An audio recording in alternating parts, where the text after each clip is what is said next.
can you virtually raise your hand and they'll move you over to so you can be able to unmute. Thanks. I'm just going to preface this item by saying we're going to be very strict in only staying to like the merits of the project and not getting into anything else political or anything like that.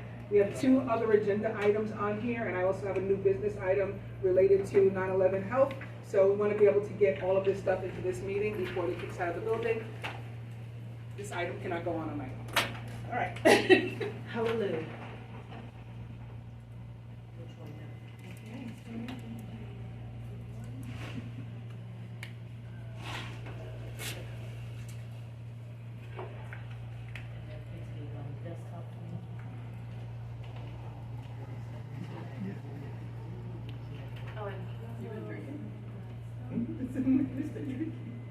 Sorry, I got jealous. Yeah.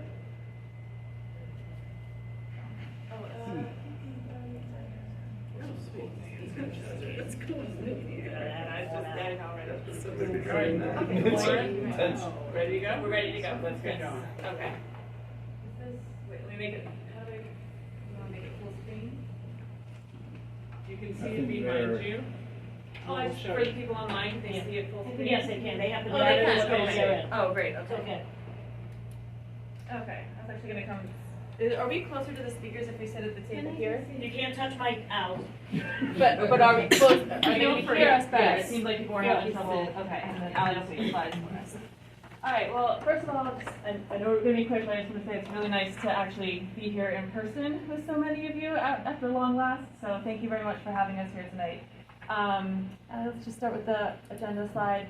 So as usual, we will start with what we've heard and just kind of, going back through some of the recent concerns that have been brought to our attention or questions that people have asked.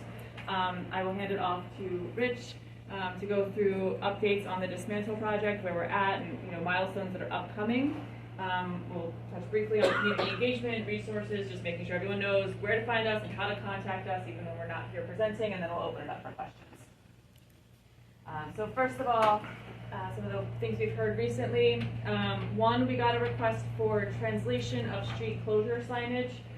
So like our CCO, we put out all notifications, construction advisories, and information. We always translate that into it's English and then also in Chinese for the neighborhood and post those around. But recently we had a street closure and there was a large sign actually physically in the street sharing the same information but printed larger. And some residents reached out and said that would be great to also have that in Chinese. So moving forward, we will do our best to make sure that anything that we're posting for this project will translate into multiple languages.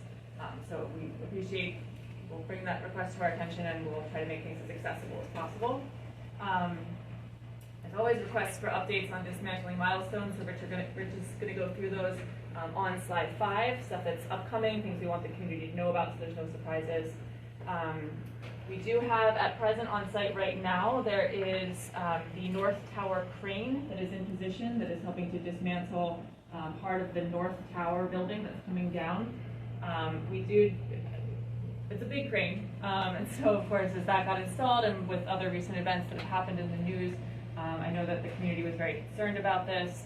And when the crane is not in operation, but when it is being parked at the end of the day, so the boom arm is no longer moving, it's not carrying any loads, it's not manipulating anything on the site, it is extending in the direction over Baxter Street. And I know that was something that the community brought to us and said this is a little bit of a concern. It's kind of like hovering above our heads. Is there any way we can move that?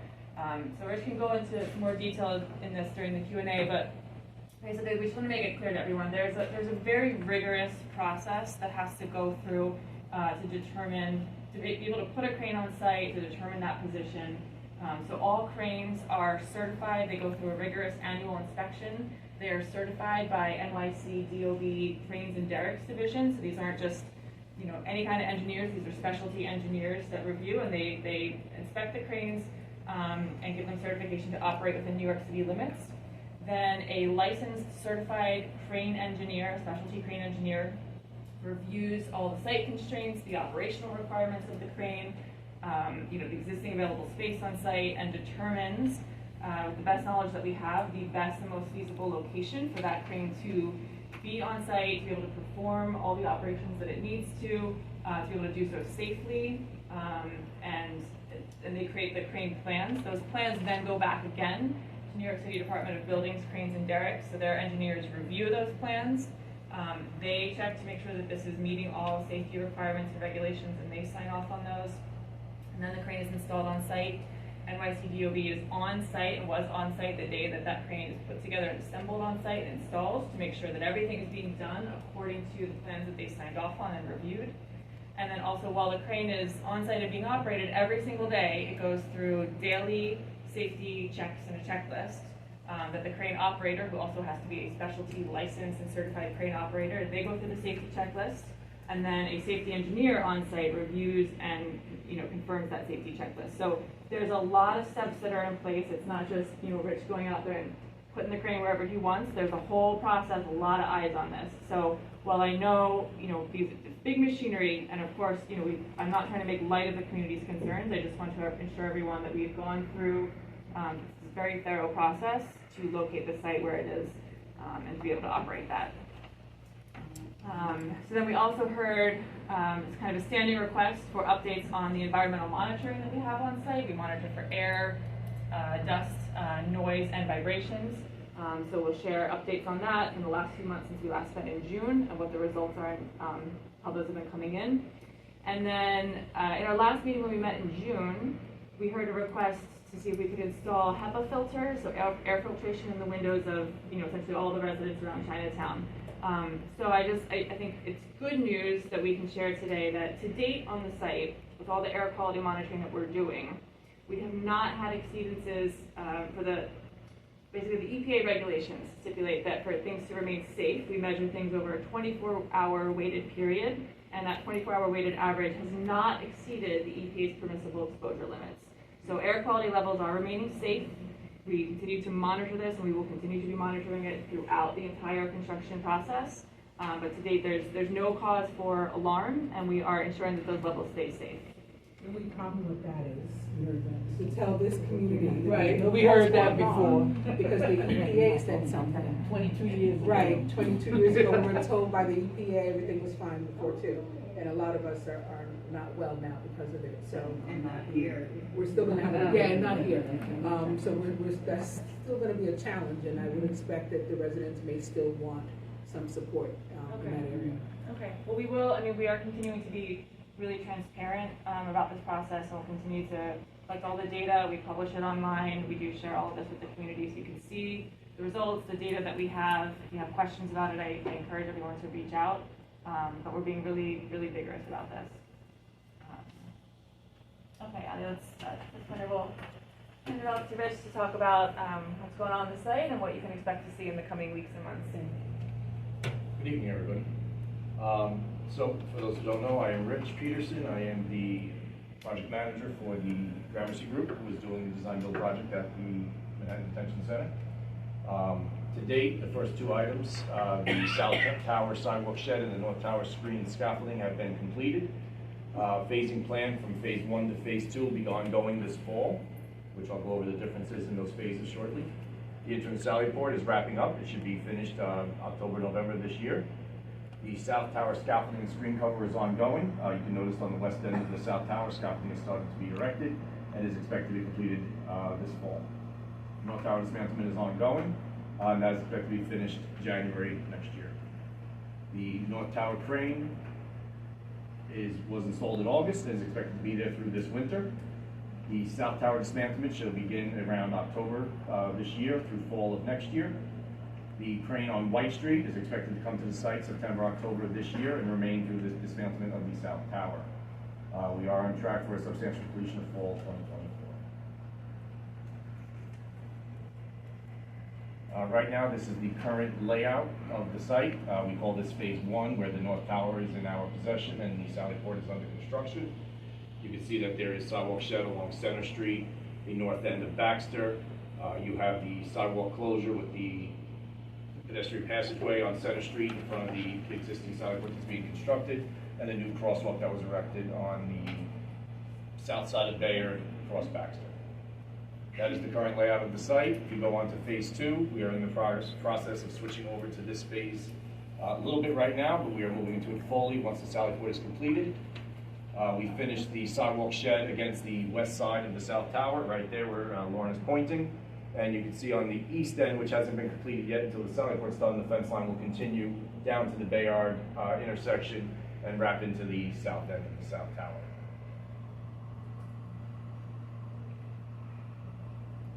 Here are some existing photos of the site. You can see the Sally Port that's been constructed on the left picture. The center picture shows the north tower under dismantlement and the scaffold beginning to be erected on the south tower. And the right photo shows the location of the old gymnasium right on Baxter Street where the north tower crane is located.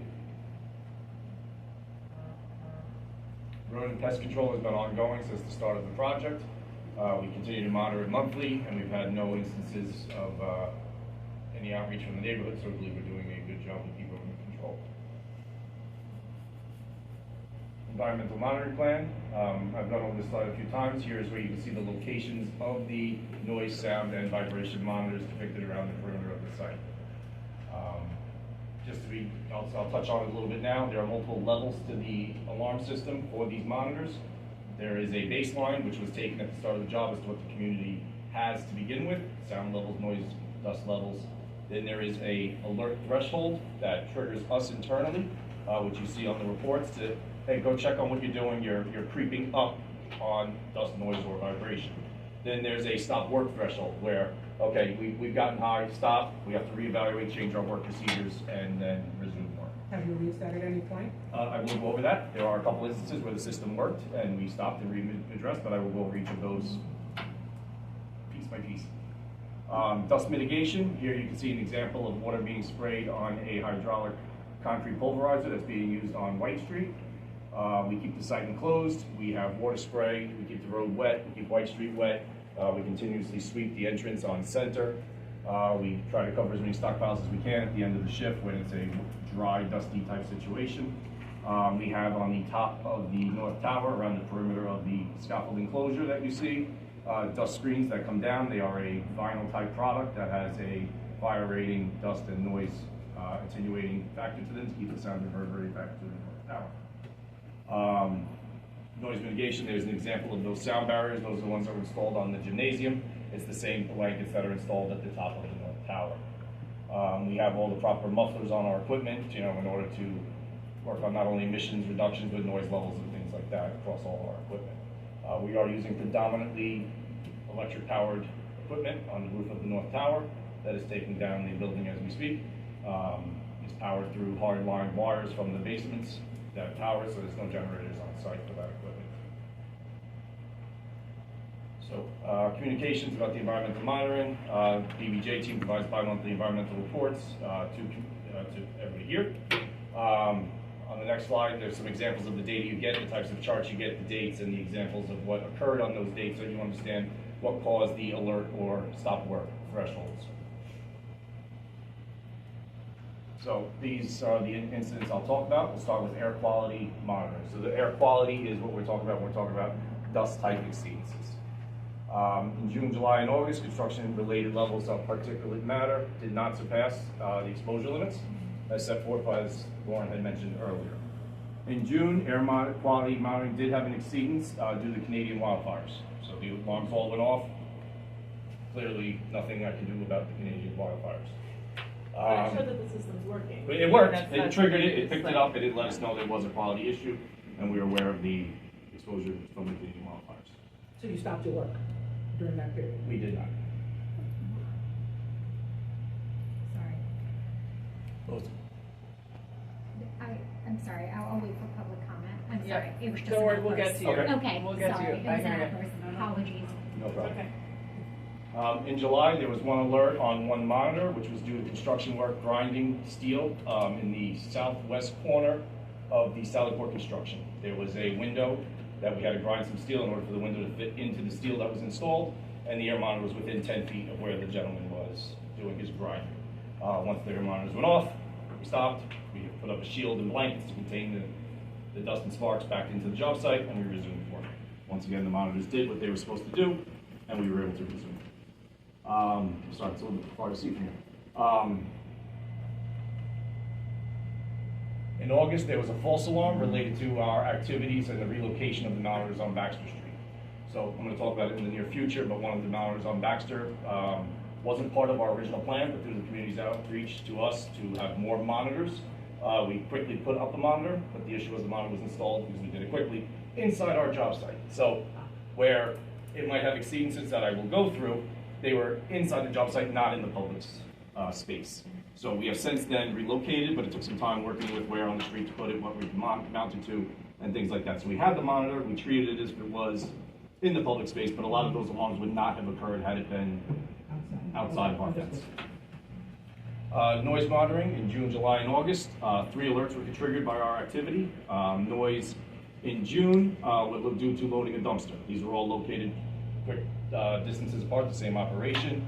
We went out and spoke with the operator. He was loading steel dumpsters. He was dropping debris from a higher height than necessary. We retrained him so that he takes the bucket of the excavator and places it in the dumpster as opposed to dropping it in the dumpster. And that monitor was the one inside the job site right next to where he was loading the dumpster. So it was a lot closer than it should have been, but we addressed it regardless. There were a few instances where it exceeded that were after our work hours due to sirens and things in the neighborhood that went off. Not much I can do about that. They were outside of our working hours. We weren't there. And in August, once again, due to relocating, recalibrating that monitor, it goes off when you touch and handle it. You know, you plug the holes in the dust screens, you touch it, it triggers the monitors to go off. Vibration monitoring. In June, once again, there were 3 triggers by our construction activity. And in July and August, there were alerts.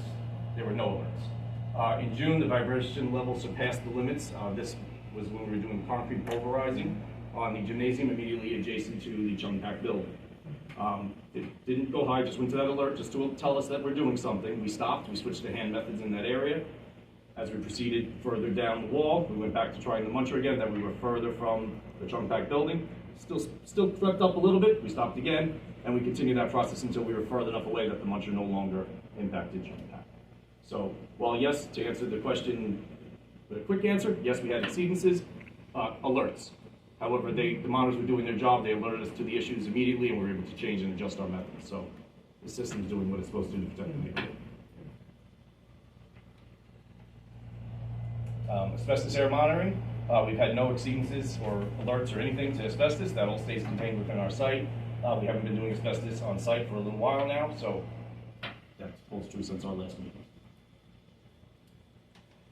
I'll hand it back to Lauren for the emergency protocol. Sure. So we keep the slide in here. I think a number of meetings ago, we did have someone from NYC Emergency Management come and present this information. So this is in response to community's concerns. You know, in addition to all the monitoring we're doing for the sort of daily normal construction activities, of course, questions come up of like, well, what if the unforeseen happens? What if there is something catastrophic that occurs on site? Then what? Like, who's going to notify us? How is this going to happen? So in the event of any emergencies on site or things outside of the realm of normal daily construction activities, our team notifies NYCEM immediately. They become the agency in charge of sort of handling this response. They will notify DOB, OSHA, any other entities, any other agencies who, based on whatever it is that happened, need to be in the loop, need to be notified. They will take charge of notifying the community. There's a lot of information on here for how to sign up for the city's free emergency notification system called Notify NYC. So there's resources on this slide, and I think we published this on our website as well, for if you're not part of this alert system and you want to be, how you can get notified. So in the event, again, we will be in close coordination with New York City Emergency Management if the unforeseen and unpredicted happens. And as far as community engagement and resources, so of course we will continue throughout design and construction of the facility all the way till this project is complete. We'll continue to come here, meet with this community board, provide these regular updates on what's going on the site. We will also continue to meet with the Neighborhood Advisory Committee. I know we haven't had a meeting in a while, but we do hope to get one of those scheduled again soon. We will continue to have briefings with the Chinatown Stakeholders Group.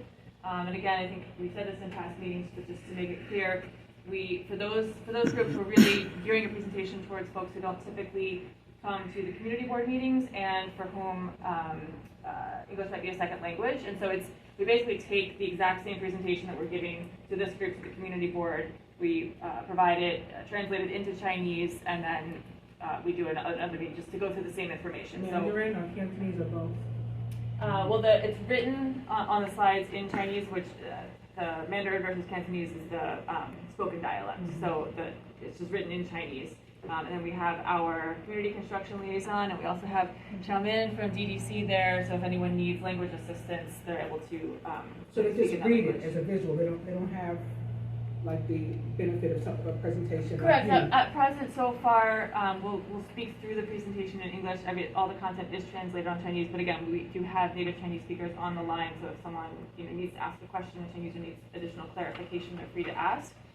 We can always look to updating those protocols or those methods if it's requested. But so far, this seems to be working with this group, and we haven't had any issues or requests for like additional live interpretation or something. But if that becomes something that the community is asking for, it's certainly something that we'll consider in the future. And of course, I know everyone here has seen this slide many, many times, but even in between these touch points where we're coming out to present, in person or virtually, there's a lot of different ways to get information about the project. We always post our community presentations online on our website. We also have our designated community construction liaison, Nikita Sin, who's online here. So if anyone has questions, concerns, anything, they need to reach out to our team. That includes the entire extended DBJ team. Everyone should know they can reach out to Nikita anytime. Send her an email. She knows who to get in touch with to be able to loop back with the team and get responses out. And that concludes our presentation, so we will open it up for questions. Mimi. I'm really sorry about what I said earlier. It's okay. You're obviously not drunk. But I have a question about This was exchanged. He was extreme. He was It doing was hand sanitizing. Oh, sorry. Did you drink? I'm, just a little bit jealous. But, so the data, Yes. the last published report from Manhattan is from June of this year. Is it possible to get that faster, if not in real time? So we'll be publishing the July report soon. I think sometimes they take a little bit longer because if we get the data and our team is reviewing it, it goes through many rounds of review. So we take a look at it, we make sure, is this something that someone who's not a technical expert like Rich myself is going to be able to read and understand? Are we explaining, are we providing a clear narrative, are we answering the questions? So the July report is not up yet just because we've gone through a few rounds of back and forth, and we've asked them to provide some additional edits and clarifications in the language. So I think we're close to publishing that one, right? I think it'll be up by the end of the week. And then that's Will July. August soon follow? What? Would August soon follow? Yes, we are in the process of confirming. I think we just did a round of review and confirm with Dominic and Rich this afternoon, so we will hopefully get that up within a couple of days. With the alerts that come from the data that you're getting, that wouldn't be something that we would be able to get to? Those are internal for our team. They go to my supervisor on the floor. They just let us know to, hey, something, it's not any exceeding, it's not any threat to anybody, but it's creeping up over here. Go take a look at what's going on, changing means and methods. It's what we use internally to protect everybody. It's not an alert that's of any concern to everybody, and it will only cause panic. They don't- Is there any They don't governmental agency that receives it, or is it all like just self-reporting? The DDC is on with us for those reports. So they're notified. Yes. Again, we don't wait until there's an emergency or a health concern for the alarms to go off or for Rich's team to do anything. These go off well before. So that, as soon as it's starting to head in that direction, they get alerts to say, hey, like you're doing something and the levels are starting to rise. Maybe you should go out and check and see what's going on, and if they continue to rise, they get that second level of alerts to say, That's okay, stop. seriously, stop work, because you need to go out and assess whatever you did before isn't working, and then they'll go out and change their means and methods. They are not allowed to proceed until they figure out how to bring those levels down. So, and again, with the air quality, as Rich was saying, there have been a few times where it's been going up, and they've done what they needed to do and gone out to the site, but we are measuring, those alerts go off, they're taking measurements on a 15-minute time-weighted average. So if levels creep up and you average it out over 15 minutes, if there's an issue there, the alerts go off. But again, the health standard is set by the EPA is for a 24-hour time-weighted average. So what we're measuring to send off the alarms to Rich's team is something much more stringent and rigorous than just, again, we're not waiting until there is an issue. We have alerts going off well before there's an issue. So when we talk about these exceedances, it's warning levels. And just so you know, when you see the report, you're gonna see, I addressed the ones that were construction related, right? I let you know there are ones that you're gonna see sirens go off. There's gonna be ones that go off while we're working that we put comments. It's on the street corner. Somebody bumped into it and we had to go strap it back on properly.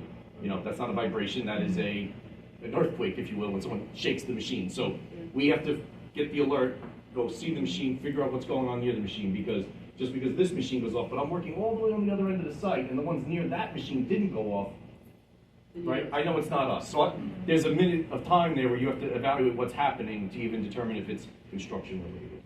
So you'll see when you get the reports, there's going to be more than the ones I mentioned to you, but you'll see the explanations of, and that's one of the comes backs and forths with Lauren and her team is, they come back to me, why didn't you talk about these 5? I go, those 5 are nothing. In my mind, I don't even think to address them because they're not construction related. She goes, yeah, but we're going to send this to everybody, they need to know it. And then, so that's why it goes back and forth between us a lot, because I'm not used to reporting to that level of information. There's some very lively discussions, but we're trying to, make sure we're really transparent and open with the community. I appreciate that. Just the decibel levels that are in the report, or the decibel levels for when you get the preemptive alert.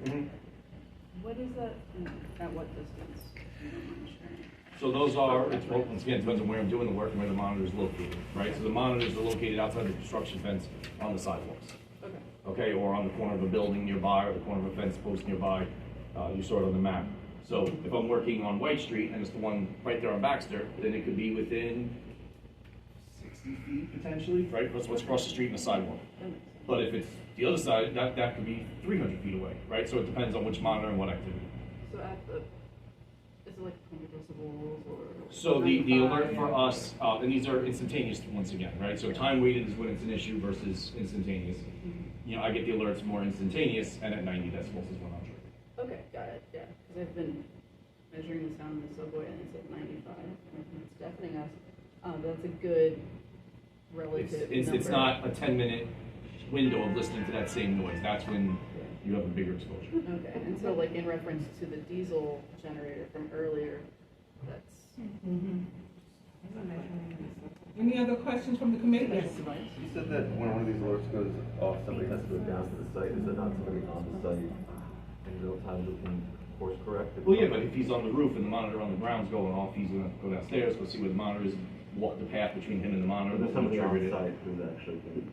Yeah. Yes.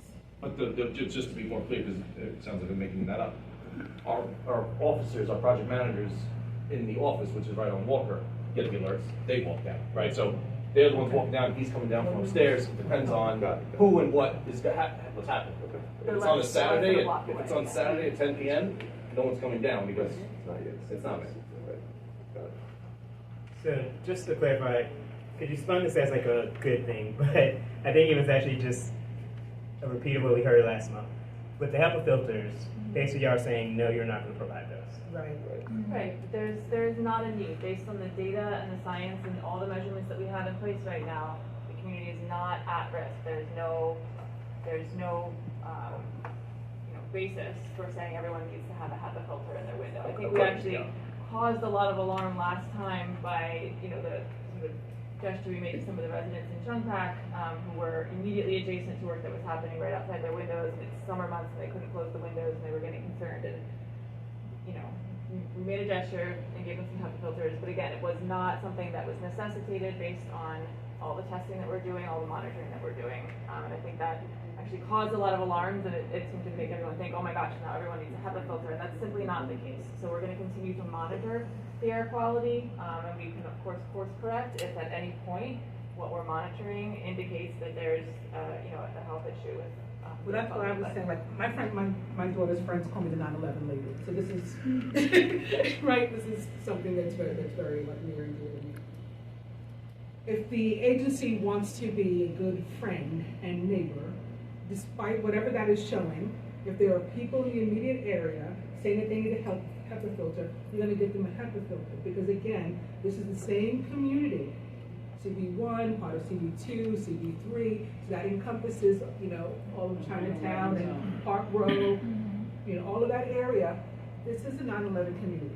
And we were told by that same agency, the EPA, that the air was safe to breathe before. So it's not personal to you. And the city officially. Right. Yeah, but it's worse coming from the feds, right? We're told at the highest level, don't worry, go outside, breathe, you don't even need a mask. Wipe your counters with a wet rag, okay? This is literal stuff.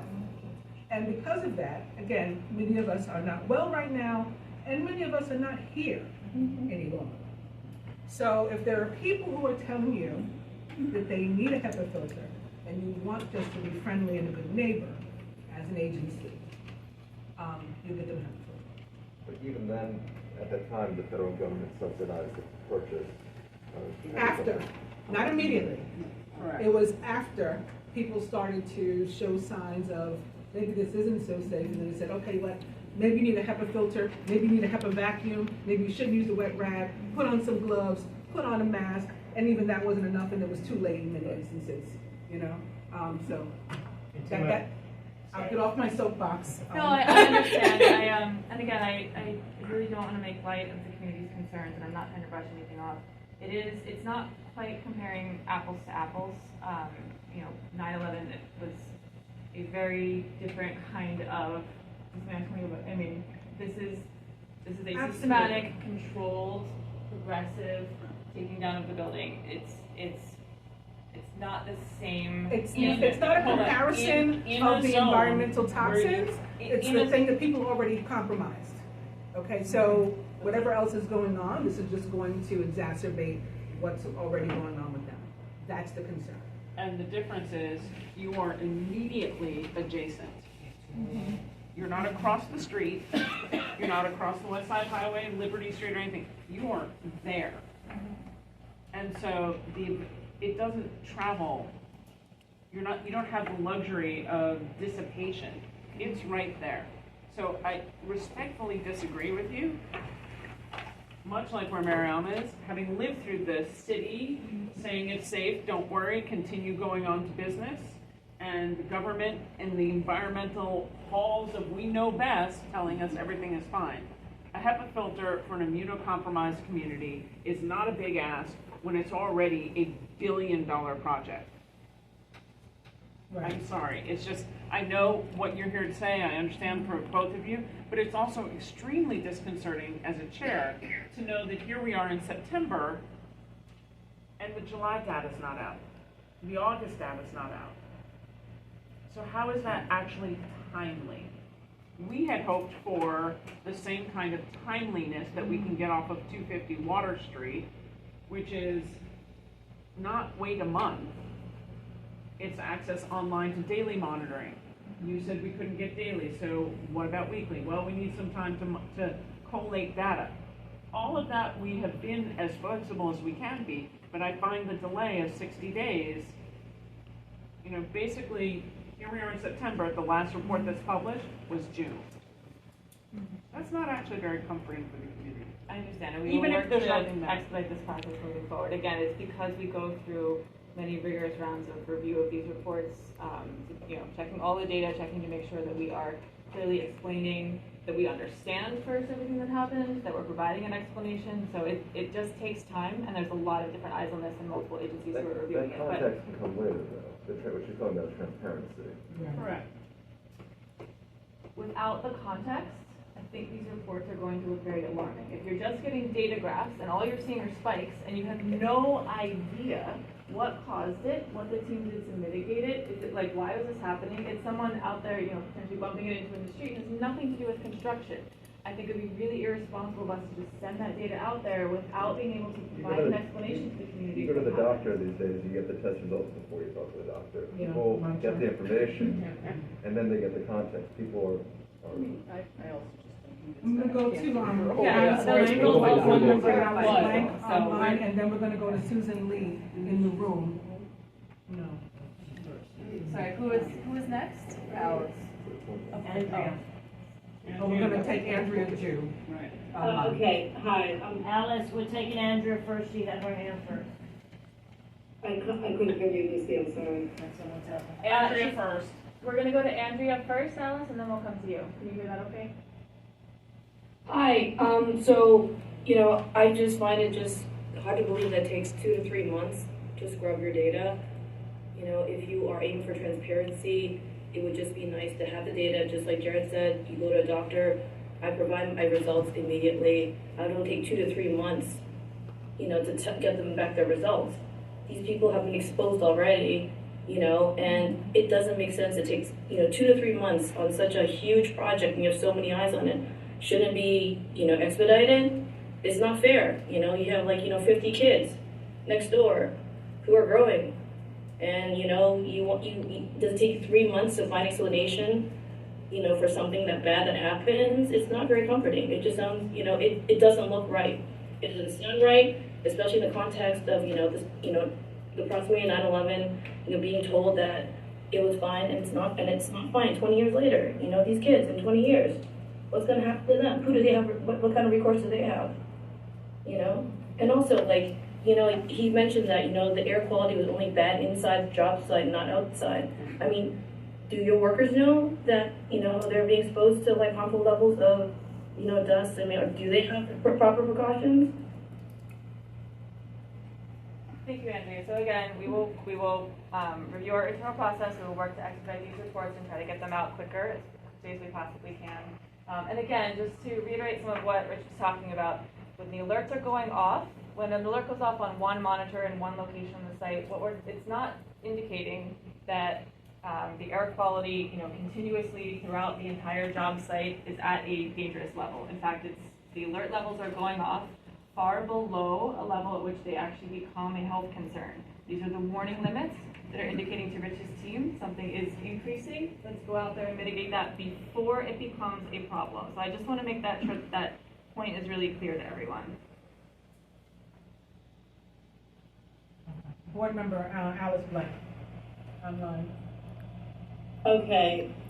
Hi, thanks very much. Sorry, I can't seem to get the camera working. Okay. A couple of questions. Can you just tell us when the demolition will be complete for each tower? Right now, I'm sure you have it up there, but I just don't remember. the North Tower is slated for January 24, and the South Tower is for fall of 24. Fall of 20 4. what? 4. Okay, so next year, okay. Just get that done. So intrinsically tied to the demolition milestones that you're noting here are those that, of course, concern construction. And it's important, it's critical to share with the public the important milestones that we've recently learned concerning the project's new construction schedule. And we've learned recently that, and I don't know if this board or the community at large knows, the process that we embarked on probably over 5 years ago now, if I'm not mistaken, to find a design-build team has been dropped. And we learned that the 3 prospective teams had dropped out, as I understood it, and a lack of design-build experience was one of the reasons, and imperfections in contracting terms and the like. And so we're now being asked to start the entire process anew as concerns the identification of a design-build team with the issuance of a new request for qualifications and a request for proposal. So it's sort of starting over, and we're grateful that we will have more of a say in the design of this new building. But I am questioning here tonight the logic behind continuing the demolition process when the DDC has reissued this new request for proposal. And I guess specifically I'd like to ask, how can the community be assured that the site is in fact one that is viable for this jail program, given the fact that no team was found during the past 5 years to build a jail here? And why is it that we cannot pause the demolition on the South Tower, which has not begun, while the RFP is out? And I guess mostly it's an obvious concern, I think, to us all, that what it sounds like is that it will be a hole in 2024, 2 holes, and yet we would not have any assurance that there's any kind of construction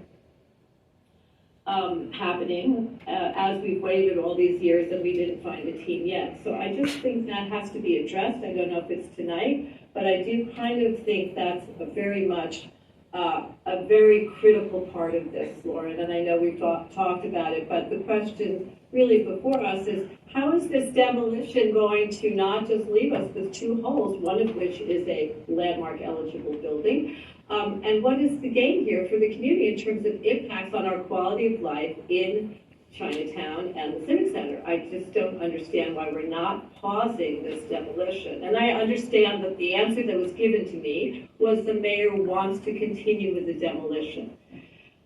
I guess I don't quite understand that, and I think we'd all like some illumination as to why that's the case when you're issuing a new RFP and the plans he has deemed flawed.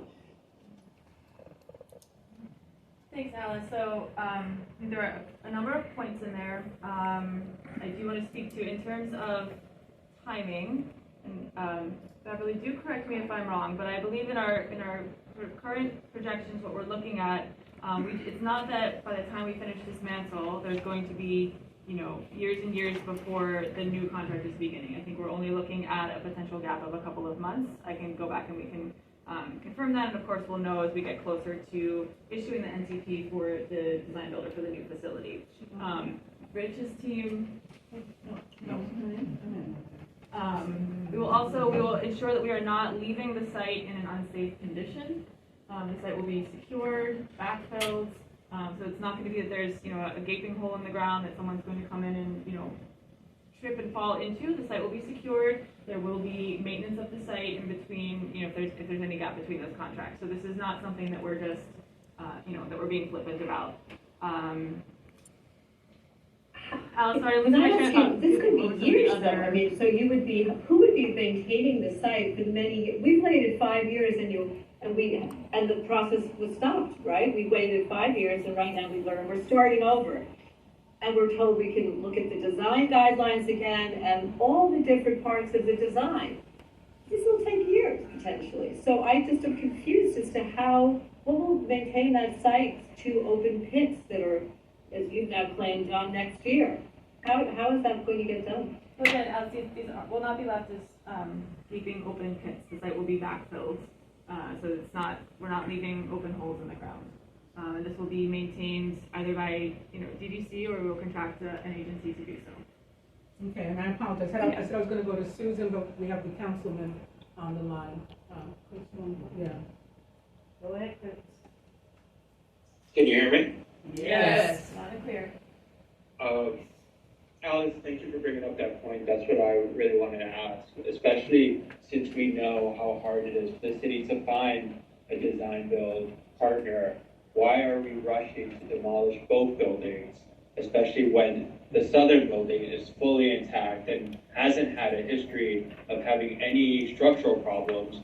Why are we speeding up this process if we don't know what's going to come next? Especially now when we know that this project probably won't be completed by 2027. It feels like things are being rushed, and there's a lack of transparency when it's coming to talking to the community about what's happening on site. And I think we really need to consider, alternative plans, especially for the South Tower. So, okay, thank you for your comments, Councilmember. It is DDC's mandate to design and construct these buildings. We have not been issued any directive to pause on the work. It's not within DDC's purview to decide to pause that work. So we are continuing unless we receive direction otherwise. Tammy? Oh, sorry. So I want to follow up from Chris's point and Alice's point. So you said there won't be two gaping holes, it'd be a flat site. So you're leaving it at grade, correct? That is the final determination. When you walk away from the site, there will be an at grade equal to the sidewalk with just fencing around? The current contract right now is written to be backfilled flush, and we've had conversations about leaving berms or changing it based on the speed of the next contractor coming on. So it depends on the speed of the next contractor coming on. Okay. Based on the current information that we have from the city, knowing that they have to do a brand new RFP, and it is a process, we know that there is absolutely no chance in God's green earth that that would start in 24 when you guys are done. maybe 25, possibly 26. So what should the community look for? You say flush, you say potentially a berm, or other options. Who gets to decide what those options are? Who decides what's done with the site? What kind of archaeological stuff is being done below, to find out what's going on there? Is there any kind of, so that's one, that's two, and my third question is, who is doing the surveying? Is that part of the demolition process or the next RFP about what the ground will hold? So I'm not responsible for what the ground holds. That would be the builder of the new facility. In terms of how the site is left, it will be as directed by the DDC to Gramercy Group, whether they say stick with the base contract, leave it flush, or let's do a berm because the next person's right behind you and they're scheduled. I'm at their mercy. I do what I'm directed to by them. Has Gramercy offered other opportunities if there is nothing other than a berm or flush? I have not made any, I don't have any other options I have not thought of any other options to give them.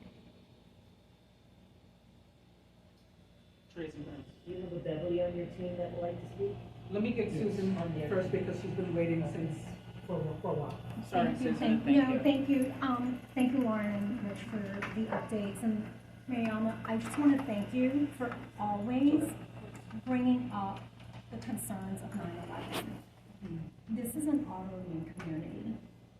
I have signed 3 affidavits stating that people lived and worked in the community.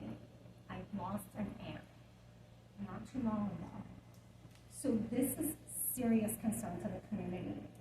And I find it, Lauren, no offense, but you said we provided the HEPA filter that created more panic. And I think that panic is justifiable. And if the community, especially seniors living next door, are concerned, I think those should be rightly addressed. Going back to what Dr. Chu said about children, there is a class at Stuyvesant High School, students in their 30s, who have serious health issues. We can't predict what happens to those kids at the Head Start next door. So I beg you to please take the concerns of the community seriously. I think that for a multi-billion-dollar project, like Mariama said, HEPA filters, if they want it, it's only $70. I mean, I'm sure you guys can get it at a wholesale price of $30, whatever. I just think that it's not too much of an ask. My second concern is, Rich, you mentioned that the alarm went off during the Canadian wildfire. That's correct. Work did not stop. That's correct. That means that air quality was at a high, and you continue to do work, and you're adding on to the poor air quality. That's not true. How is that not true? Because at that time, I don't want to hurt my workers either. Once there was air quality issues, we worked on the inside of the courthouse. We worked on the inside of the buildings, doing interior gut work and preparatory for the full demo. I did not have men on the roofs or in the streets for any length of time other than anything absolutely necessary due to where the work ended before those fires started. So what about the community, the air quality in the community? I can't stop the wildfires. No, but with the work that you're doing, add on to. I did interior work during the Okay. wildfires. I didn't do work other than anything absolutely necessary that had to be finished due to what they were doing when All it right, started. thanks for Yes, the they clarification. didn't stop all work, but they modified the work that they were doing that day. Thanks for the clarification. No problem. And then my third question, and I'm sorry, Mariama, it's taking a long time, but you're doing work next to another site that will do work, which is a different community, which is semi-Mulberry. The residents on Baxter Street, on both sides, Baxter and Mulberry, they're getting it from double length. Like, I don't know what the communication is between this job site and the other job site, but there are a lot of seniors who do not speak English, who live in tenement buildings. Those are serious concerns. And I ask that you speak with the other designs team. I don't know what, who your counterparts are. So talk about how to mitigate these inconveniences that can be troubling for those residents. So those are the 3 comments, questions that I have for you guys, and thank you for your, update. And again, thank you, Mariana. for always bringing up the concerns of 9/11, because that is. Actually, the item that we have tonight is about the youth cohort. We're talking about the younger. It's about the youth cohort that's been approved for research and study. Thank you. Thank you. So, And I just- I mean, if you No, don't go mind. ahead, go ahead. I just want the room to understand, I take the air quality very seriously. I'm not out there just letting dust fly everywhere and not caring. I'm doing everything possible with the latest technology, with the greatest resources we have to combat air quality. And I think we're doing a very good job, right? We've had a few exceedances in 3 months that, and I take it back, not exceedance to my alert level, right? That's not an exceedance of any concern to the neighborhood, it's just an exceedance to me to address something and reduce what we're doing. And we're on top of that daily, minute by minute, constantly. We have the latest technology when it comes to dust suppression. We have a completely enclosed scaffold system on the North Tower. It has dust curtains. We have water misting up on the floors. We are taking things down by crane as much as possible. We are doing everything in our power to do this as safely for the community as possible. We take it serious. Just like I don't want anyone in the community to be sick or injured, I don't want my own people to be sick or injured, the company's people. We care about everybody. Our whole thing is go home safe every day. That means we have to do the job right. And that's we're following as many rules as we can. We're even going above and beyond the rules to make sure that we protect the community we work in. You know, we're a part of the community right now, right? We're in the community. And that's how we behave. We're not cowboys. We are engineers. A lot of us that work here are engineers. We think about everything from how the brick's going to come down to how it's going to get in the truck to how it's going to drive through the neighborhood. How can we do it the best for everybody involved? And I just want everyone to know we are doing the best we can. And I'm open ears to other suggestions or other ideas, but we are doing everything we can to protect the community. Hi, Susan. This is Xiaoming Zhao from DDC. I also work on 70 Mulberry Street, aside from BBJ, only 1 block away. So we keep residents and tenants, 5 tenants, and also community board and local small business informed. Currently we're seeing the final design process. Then we go to bid, and then construction started next year. But when the design team did a boarding, we post out flyers. We go door to door posting on Mulberry Street, Bayard Street, Mott Street. We post on the residential building. We give handout to small business. And for last 70 Mulberry design, we have over 150 people from Chinatown came. Yeah, like a lot of us local residents came out. Yeah, we do engage both projects. I'm not saying you guys aren't engaging. What I'm saying is I want agency partners to speak to each other to limit as much interruption as possible. So it's one agency. So Xiaomin is with DVC. She's part of the BBJ team. She's also part of 70 Mulberry. So that coordination, we totally understand that that's a concern, but that is happening. Community board. Yes. So that's one of my concerns is I didn't know it was the same team. Yeah, or all the same DVC. liaison. So It gives you a Different community second. board, but still some of the same impacted people. That's why I mentioned Right, before. right, yeah. And Board you- 1, Board 2, Board 3. We're all affected by this. But I do highly encourage you to have Board 3 advocate as well as Board 1, Oh, as you well know. I'm sure Lauren would love to hear from them as well. you guys We are more have generous. Board 3 than- meetings, and we'd be happy to coordinate with them if they'd like to have You us guys are there. more generous than Board 3 in letting public comment. So, but thank Let's you. hear from Board Member Vera Sum. Oh, okay, Beverly Community. I'm sorry. 1 second, Vera. You're next. Is that for me? Yes. Yeah, if you'd like to speak, you can go ahead. Yeah, okay, well, I just, I got in because you had mentioned that I might be able to help with the answer on this. So one of the, so people should just know I'm the program manager working with Lauren on the program management for the Department of Design and Construction. And so I've got we mentioned that we track the overlap or the gap between the construction projects, the dismantle projects, and the new facility projects.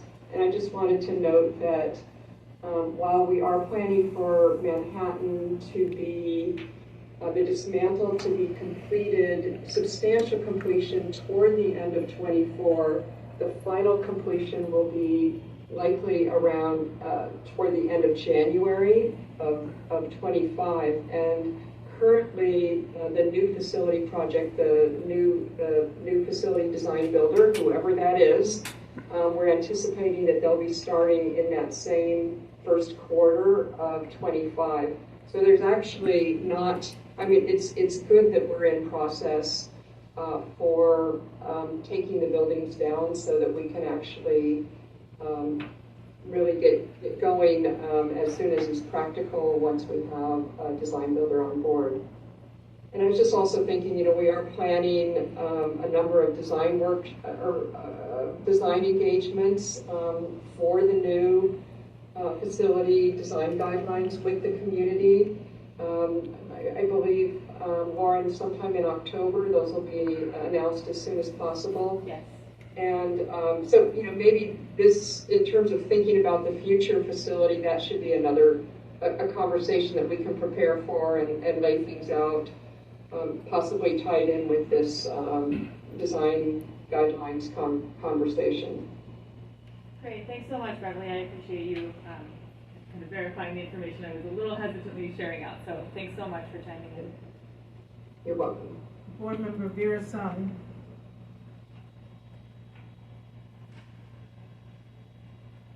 Hi. Thanks, Mariama. I have a question about the crane. Lauren, you mentioned that you're taking all these precautions, following all these rules and regulations, and we know and have experienced in this community, you know, a very severe crane accident where people have died, where a person was decapitated. So I am sure that they also followed all the regulations and followed all the rules and were superbly careful as well too. These things happen. I have very little faith in, you know, in cranes and having accidents happen with respect to cranes. I am seriously concerned about that crane and how it is positioned over on Baxter Street. At first, the boom was positioned over Baxter in its resting position. I'd like to know from you what is now the current resting position, and is it going to be off of Baxter Street? So the North Tower crane, which is the one that is currently on the site, when it goes into its park position, i.e. we are no longer using it for the day or that weekend or the night or whatever time we're not using it, it is parked facing east, which is towards Baxter Street. And it's raised high with the boom and over the street. That is correct. Okay. And why can it not be facing the other direction, towards your project, where there's no people, going into restaurants, where there's no residents?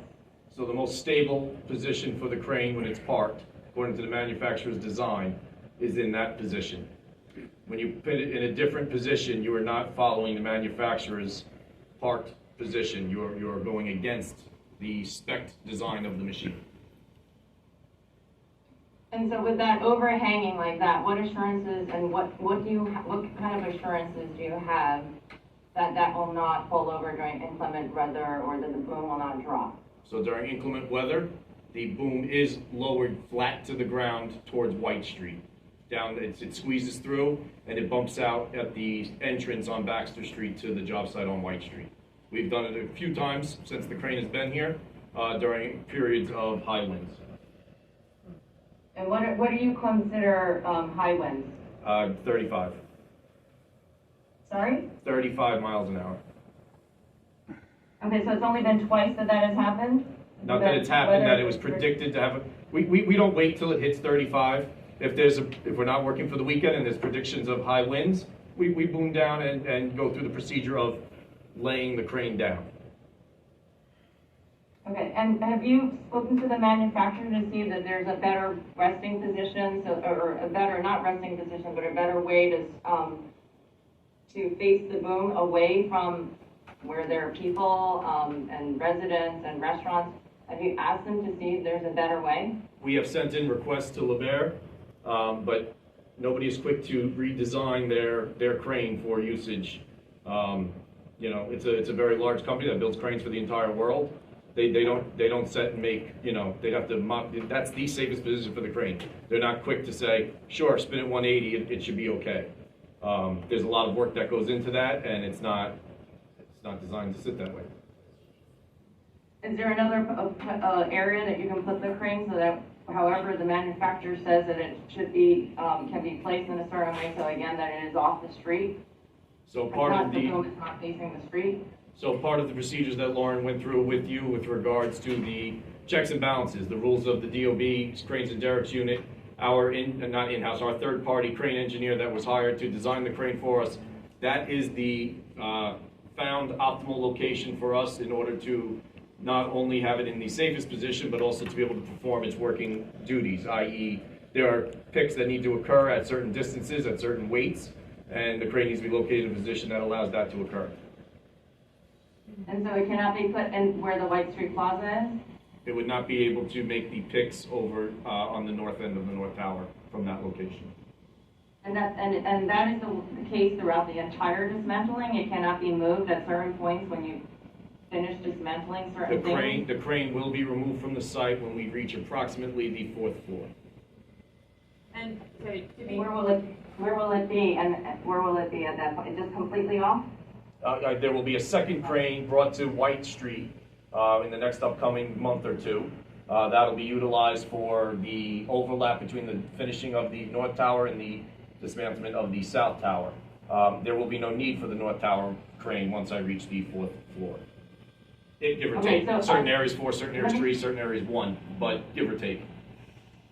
So there's going to be one crane that will be removed, and there'll be a second crane. There's not going to be two cranes at the same time on that site, right? There most likely is a position in time where there will be 2 cranes on site, yes. Oh, so there will be. And do you know how long that would be? The overlap, let's just say, I mean, I hate to say worst case because you never know what could change, but the standard, if I brought it in and with, let's say, within 4 weeks, it comes in October, the job finishes in December, so you might have a 3-month overlap of 2 cranes. 3-month overlap with 2 cranes, and one of the cranes will be always, unless it's inclement weather, will be hanging over Baxter Street. The other one will be where will it be hanging over? It has 2 positions, well, a multitude of positions. It travels between the west end and the east end of White Street. When it is on the west, and we haven't finalized these, the crane hasn't come out yet, so these are still being developed, but right now, when it is on the west end of White Street, it will face easterly along White Street, stopping prior to Baxter in its one location. When it is on the east end of Baxter, it will, east end of White Street, it will rest over Baxter just as the North Tower crane. Will there be 2 cranes resting over Baxter Street at any time? There's a potential for that during those 3 months. Not the entirety, but a potential of it during. And this will be during winter? Well, unlikely, because the overlap period ends in the end of December. So unlikely. We don't usually see snow until January, February, but once again, anything is possible. Okay, so you understand that I find this truly disconcerting because we have a lot of people going in and out of that area, people that are going in and out of the criminal court building through the back area of Baxter. There are people accessing the park. It is concerning. And there are businesses on Baxter that need to be able to get. None of this should not impede anyone's businesses. It doesn't lay down on the street of Baxter. No, it's hanging over. Correct. It doesn't impede anyone's mobility. No, but it just hangs over people ominously. Yes. Would you walk under a crane? I do it every day. You're present used to be in the construction I have another, Marion, I have another question. Do you have the demolition permit yet for the South Tower? I have approved plans. The permit is still pending, as we have not been handed the building over due to the still being occupied. The what? I'm sorry. The building is still occupied on a couple of the floors, so it has not been turned over to us. When it's still occupied, I can't have a demo permit at the same time. Okay, I'm sorry, but who's occupying the South Tower at this point? Department of Corrections, NYPD. When will the Sally Port be done? It is predicted to be done October, November. When do you have an estimation that the people will be exiting the building? As soon as Sally Port's done, so October, November. So once the Sally Port is done, then the other tower is fully vacated. That's correct. Thank you. And one other question, in terms of, I believe that there were some sort of environmental cleanup on the, like there are oil tanks on the subsurface that have to be removed. Are you doing that? I am. Okay, when will those be done? Once the North Tower is completed and the South Tower crane is no longer on the site, and that area is available for excavation and removal of the tanks. Okay, so there'll be excavation after both towers are down to remove the oil tanks. That's correct. All right, and the asbestos you mentioned isn't completely done. When will that be finished? That is in the South Tower. That will be ongoing with the South Tower. Okay, do you know when that'll be done? Fall of 24. Okay. Okay, thanks, Mariana. Of course. We'll go to Dr. Ju again, and then to Alice Blank again, and then hopefully we can finish this item. I'm sorry, ma'am, were you waiting to speak Yeah, to? Eleanor. I apologize. Yeah, she should go before. Please go now, Yeah. before them, yes. Okay. So my concern, you have answered, like I talked to my community leader about the translation, Chinese translation, we prefer the traditional Chinese translation. So the resident, if there is any traffic arrangement, like the street is closed, so they could know what's happening. So I heard you said before, so I appreciate the cooperation.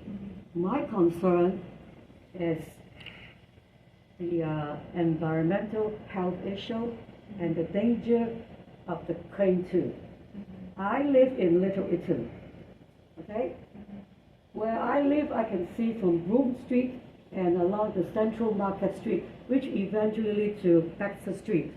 I can see even so far away. Every day if I walk out of my apartment, the crane is right in front of my face. I have good vision. I see the crane many weeks ago and continuously. It's like, so this is a crane, right? That's a small little Baxter Street, very tiny, narrow Baxter Street. On this side is a residential. Below is the little restaurant, and they have the outdoor dining with the shed, right? So most of the time I see this crane, the first crane, not the second one. I saw the second one today, the yellow one, I know. There's no yellow crane on site now. I'll show you a photo. Okay. So the crane is like leaning over to this building, right on top. Okay, it's so dangerous. And sometimes it's not even parked properly at night time. Okay, I live around there, I know. Okay, every day I can see it if I want to. Okay, but then the resident living here, imagine how uncomfortable and terrible to live in that apartment where every day you open the window, you see the crane right in front of your face.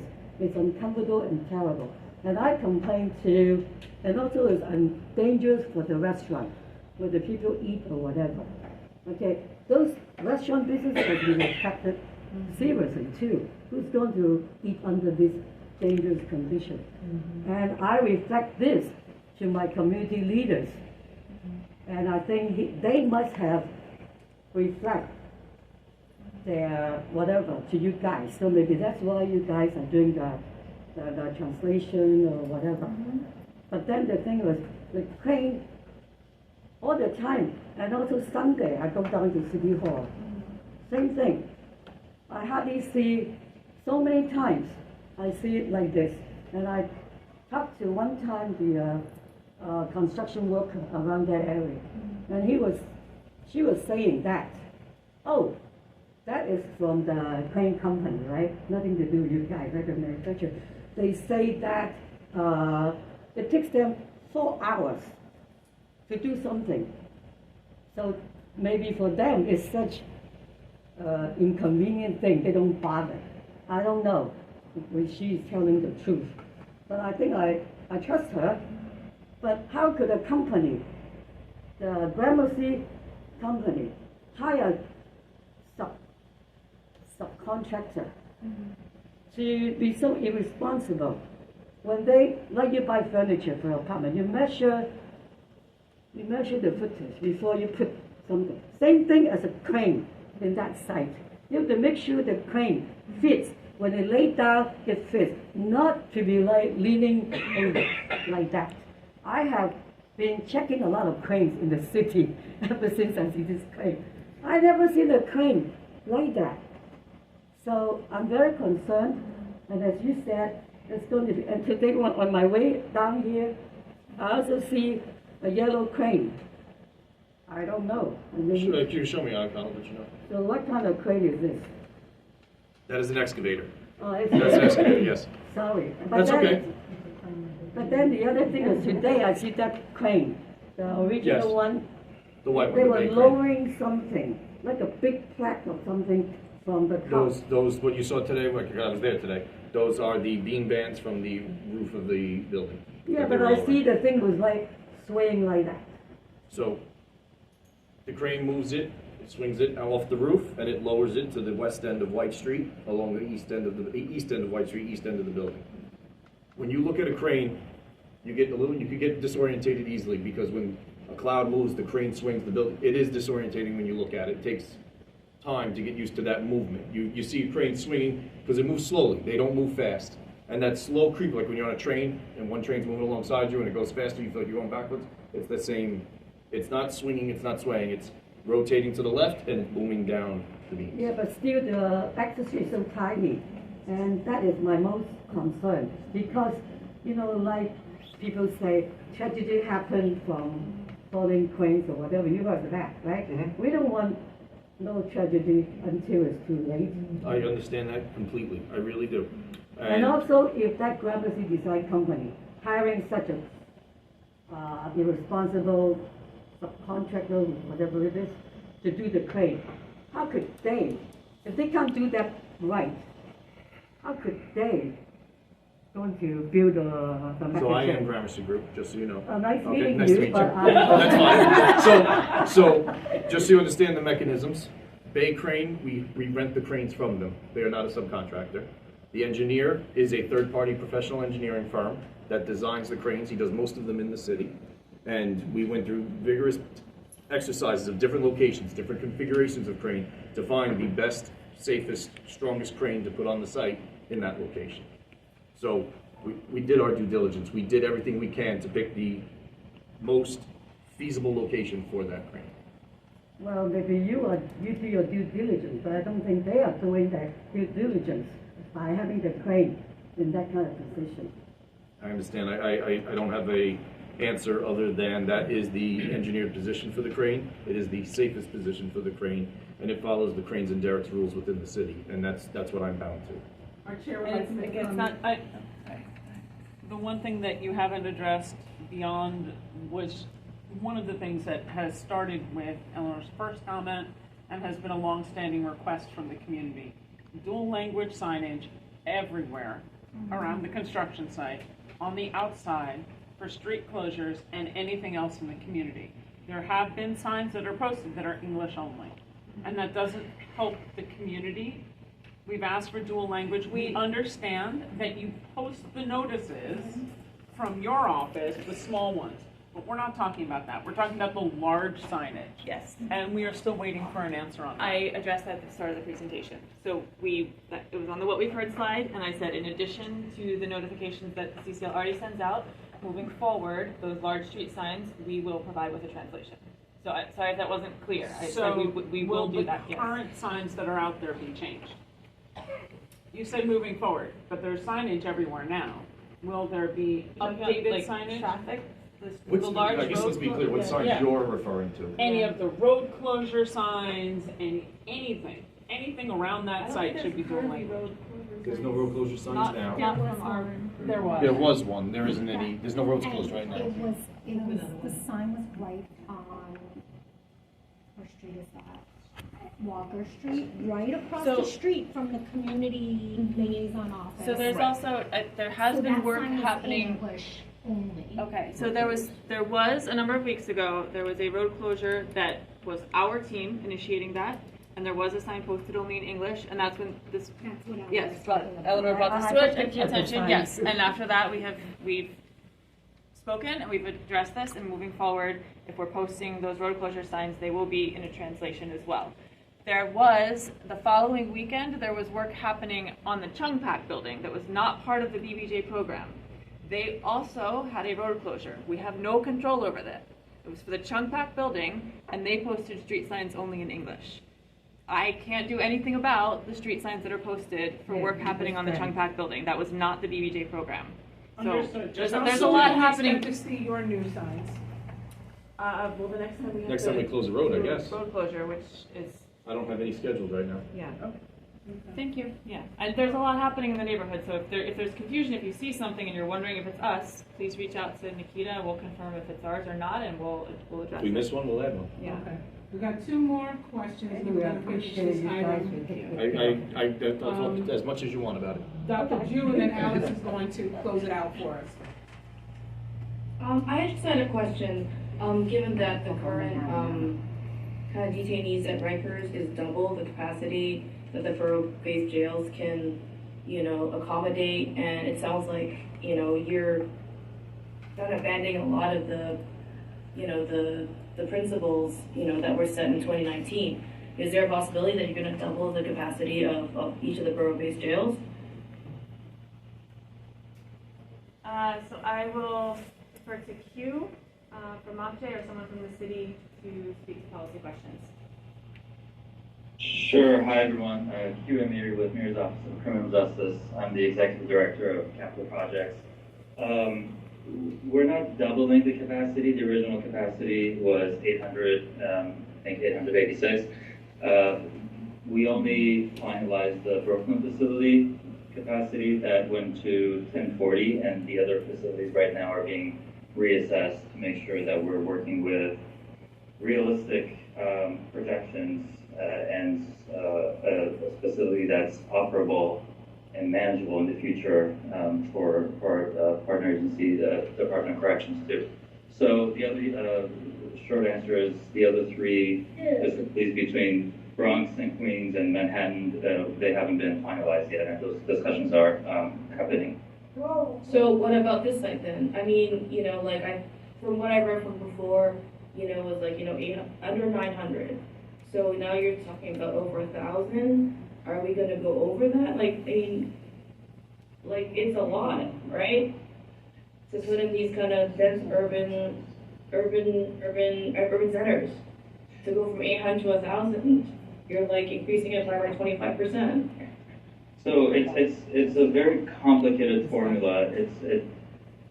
The projections of the overall criminal justice system has a very complicated formula here with that connects to a whole bunch of other programs with reentry, recidivism, different approaches to sort of tackle crime and prevent crime in different ways and prevent folks from getting caught in the system and being there for too long. Case processing with the court houses. So it's very hard to single out one piece of it. But just specifically to the BBJ facilities, we have approval for a little over, Lauren, correct me if I'm wrong, I think it's a little over 1,100, just below 1,200 beds is what was approved for the very, very max of each facility. So we're certainly staying below that and within the approved envelope. It's just a matter of having realistic projections of what actually is needed in the future, so we're prepared for that and we're not working with unworkable or unrealistic numbers. So And given that the cost of inflation has been 10%, I know my costs, have increased by 30% since 2019. I mean, is it financially feasible to build something with the projected budget from 2019 to house to adequately house these detainees in a humane fashion? you know, at this site and at the other borough-based, borough-based sites, you know. So Angie, You know, and if there aren't, are there wraparound services for people, you know, for re-entry, you know, given that, you know, they just announced that they're gonna do, you know, 5% cuts, you know, for 3 times over the next year. Like, how realistic are these ideas? Realistic in terms of the finance part of it, the budget, or? Everything, the execution. You know, I mean, I agree, you know, it's a terrible place to be, you know, that you don't have, you know, Rikers is a terrible place to be, you know, but, you know. Let me help you. You got, I don't know I don't know how you're coming up with these numbers and. Q? Yeah, Can we ask that you come back to the committee to discuss this specifically only?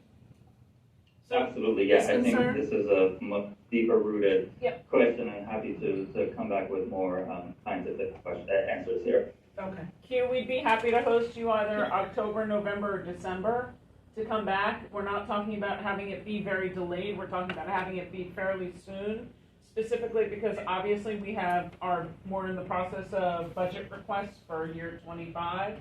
Which that could be impacted, and also with the updated news of the closing of Mount Sinai on 16th Street on the west side, because they don't have enough need for their mental health inpatient facilities, which we're really confused as to how that's possible, considering what the city is telling us. So we would love you to come back and have a full-throated discussion with the community so the community can understand exactly what's going on, because getting it through the media is not very helpful. Absolutely, I think that it would be helpful to have this as a separate agenda item. I can reassure you that for us, I need to court and fully with a bunch of other unit rounds at my office, and you'll see, and DVC folks will give us a little time. I think November or December will be more workable, if you don't mind. But absolutely, back to the team and have a standard presentation on this very specific topic. Thank you. All right, Alice, take us home. On this side. Okay, 2 questions. One, I'm not sure to whom. Could you confirm whether the Landmarks Preservation Commission and the State Historic Preservation Office have reviewed any of the demolition plans for the South Tower, which is, of course, part of the criminal courthouse? So Alice, State Historic listed. I know we've had email correspondence on this. Forgive me if my brain's a little foggy at the moment, but I will go back and check. But I believe this, you know, this does not fall under Chabot's purview. Let me go back and check. I know we've had some emails and have this written more eloquently in writing, but this is not something that Chabot it remains unclear to me, Lauren. So I really appreciate the confirmation that neither commission or organization has looked at it, or they have, and if they indeed have at any time in all these years, if we could share with the community, or if we have to foil for it, let us know for the comments that were part of that review. I'm not reviewing the demo plans. It does not fall under their purview. It's not. But I will, again, let me go back and check what we have already in writing, and I'll confirm with you. Okay, DDC, thank you so much for your presentation. presentation. I'm sorry, tonight. I have one other question. Mariama, thanks very much. I guess this would be to Beverly, and she's still here. Beverly Pryor, thanks, you know, who knows all about this.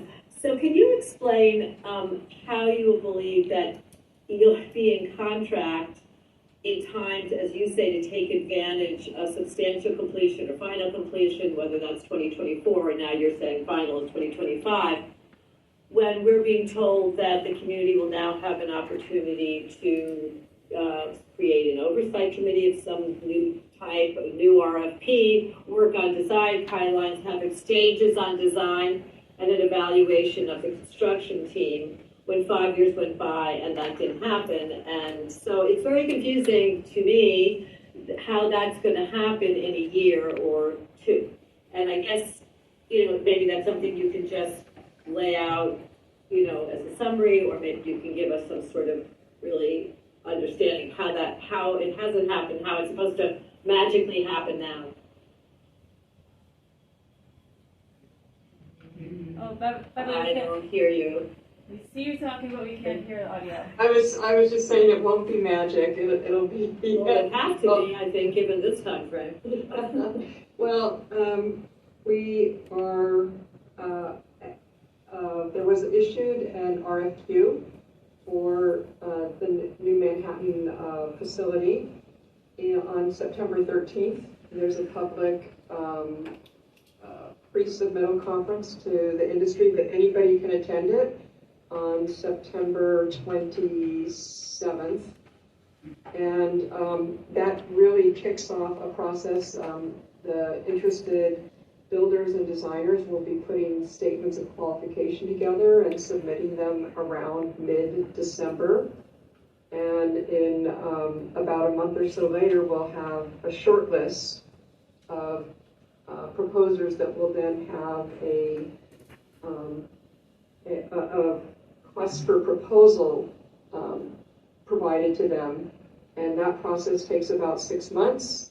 And then there's an evaluation process there and a process of a public hearing, and all of these different things add up to first quarter of 2025 for the kicking off the new facility, notice to proceed to the new facility design builder.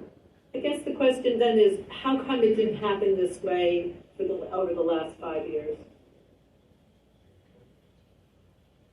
Well, I think that's the process, as you know, we talked about with electeds just yesterday, I believe. There were some fits and starts in getting going on this and developing a request for qualifications and a request for proposal that were consistent with the whole design builders kind of finding and balancing out a contract. So it's the first time the city has done a design build project for facilities of this size. So I think it has been a matter of getting the gears going, but it's also been positive because we've come up with a selection process that is an implementation process that I think is a good mix. I mean, we consider it very successful that we have a design builder on board in Brooklyn, and we're following that same model. Well, as we well know, Brooklyn's not Manhattan, obviously. Anyway, I hear you. I appreciate the sort of explanation here. I guess I'll close out with just this. I would really like to ask, and this is to, I guess, all of you, that we have asked continually as a community to, you know, why is the mayor going forward with the demolition when he has deemed the plans flawed? And we get sort of an answer, well, you know, demolition has to continue because it would be unsafe not to continue, or because he said so. I would ask that someone could provide to this community a fleshed out rationale why the city is going forward with the demolition when we have potentially years that we've already had ahead of us to define what this project is in answer to what Andrea was saying, and what this will look like, and if in fact it could even be done in the time and costs are going to be commensurate with this project. So I think that would be a really helpful sort of statement from whoever can give it as to why we are going forward with the demolition at this point when we don't have anything in place. So anyway, I leave it at that. I thank you, and that's it. Thank you. I mean, you're free to stick around. Oh, sorry. Thank you all.